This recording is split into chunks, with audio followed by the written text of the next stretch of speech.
Yo, this shit was crazy. This episode was crazy. Everything about it was crazy, right? Like the video, of course, give feedback, subscribe if you haven't. Let's begin, right? So, the aftermath of basically everything that happened from last episode, right? Check it.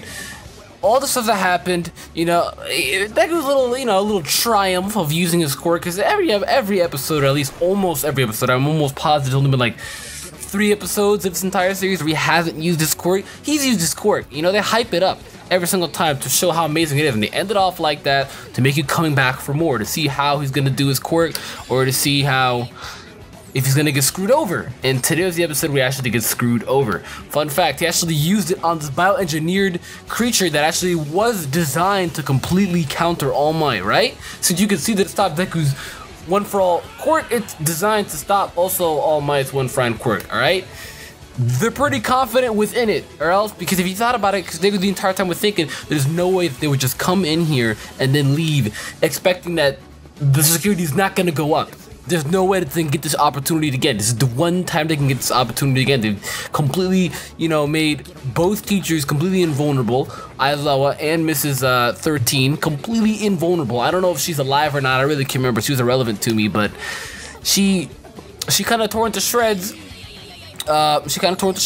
You know, thanks to that little purple blob guy, which I literally just forgot his name. He's like Kurikawa or something like that. Kurigiri, something like that.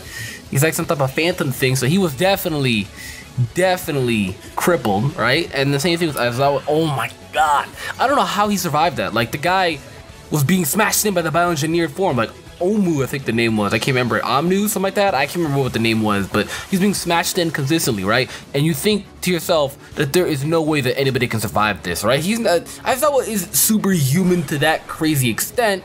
You know, he has no superhuman strength and no superhuman durability. He's just very lanky, and he's able to bob and weave, and he's very smooth and fast. It can deactivate quirks. Fun fact, he actually deactivated the quirk, but he's just that strong.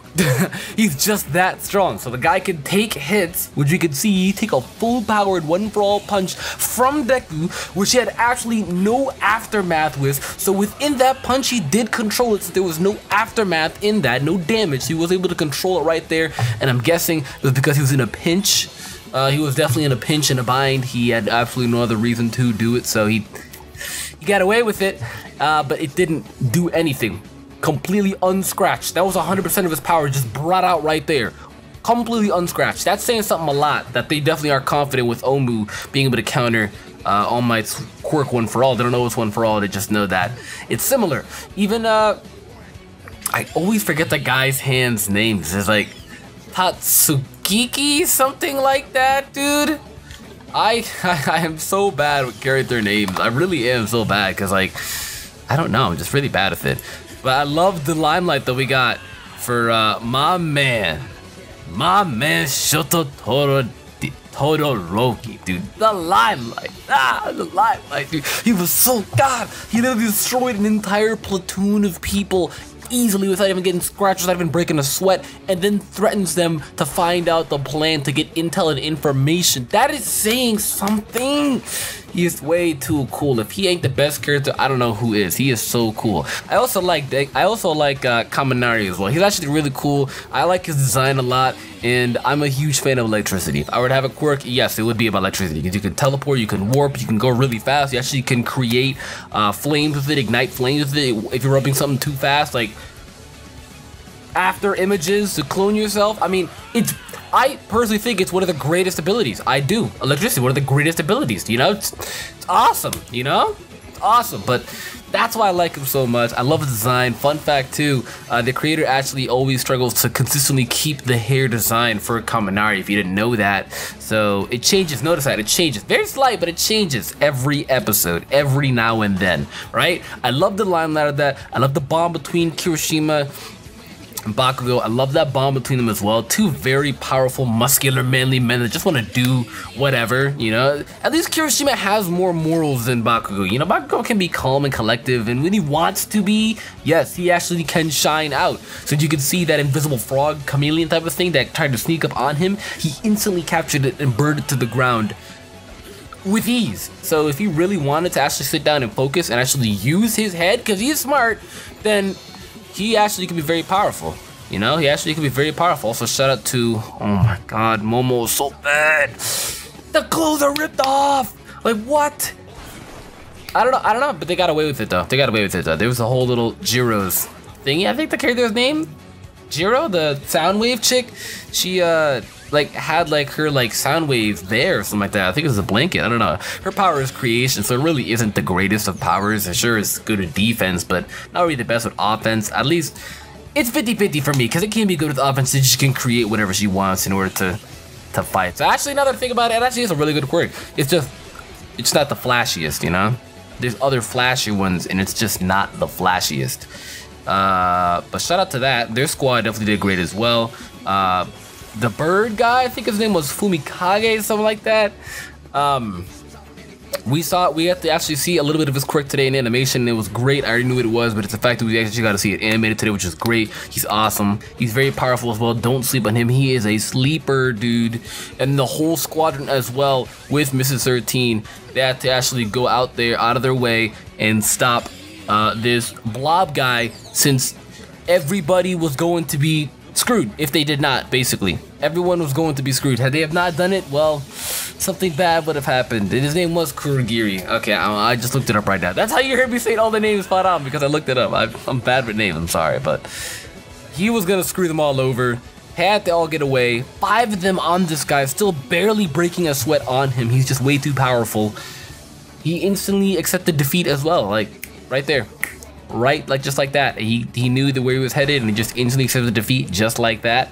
I wish maybe we could see more of him. I want to see him fight more, but he could have easily wiped out a lot of them, you know. The offensive guys they have there, his quirk definitely has the advantage between that, so he definitely could have wiped them all out, you know. But I'm feeling like since they're not calling for backup, yeah, they've seen their students wiped out, they'd get enraged with anger and blow him away. So I feel like that's what he's trying to avoid, and they're really trying to avoid a mass fight, you know. They just don't want more bigger threats coming, because they can't handle 50 million threats all at once. They've accepted that, you know. They know that they're strong, and they know that they're equal to some of the teachers, but or stronger than some of the teachers, like Aizawa and Mrs. 13, but they can't handle millions of them. They're accepting that. It's the first time we actually get to see, or we rarely ever get to see, villains inside of a show accepting defeat and knowing when enough is enough. It's saying something. It's saying something. That's why My Hero Academia is amazing, dude. It is absolutely amazing. That is definitely saying something, right?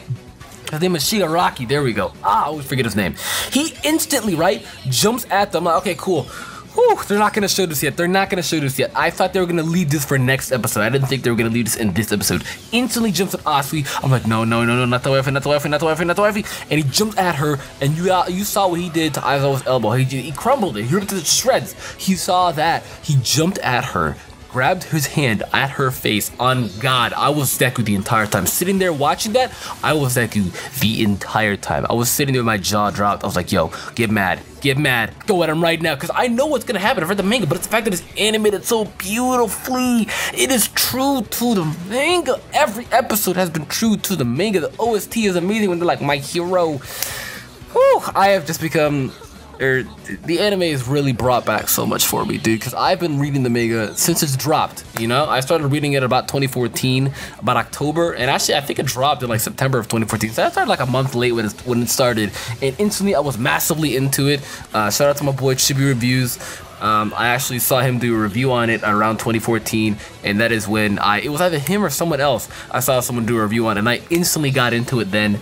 So I think what I'm going to be doing here soon is definitely transitioning to this channel. It's still doing all the other anime stuff, but making it like being well known for a My Hero Academia YouTuber, you know? I'm definitely going to do that with theories, speculations, the manga reviews, all of that. Wait on it, right? But Shigaraki just jumps at her. He's going to rip her face to shreds. You all know what he's capable of doing. He's going to rip her face to shreds. Deku just gets mad. He's screaming. He's like, don't touch her, let go of her. And on God, dude, I was like, yo, he's getting smashed. He's getting smashed because... he's not the type of god, Shigaraki. Like, you will see villains much stronger than him. So, he's not a god, but you instantly see that, bam, he's about to go at him, and their defense mechanism, their bioengineered character just jumps right out and stops them. Crazy.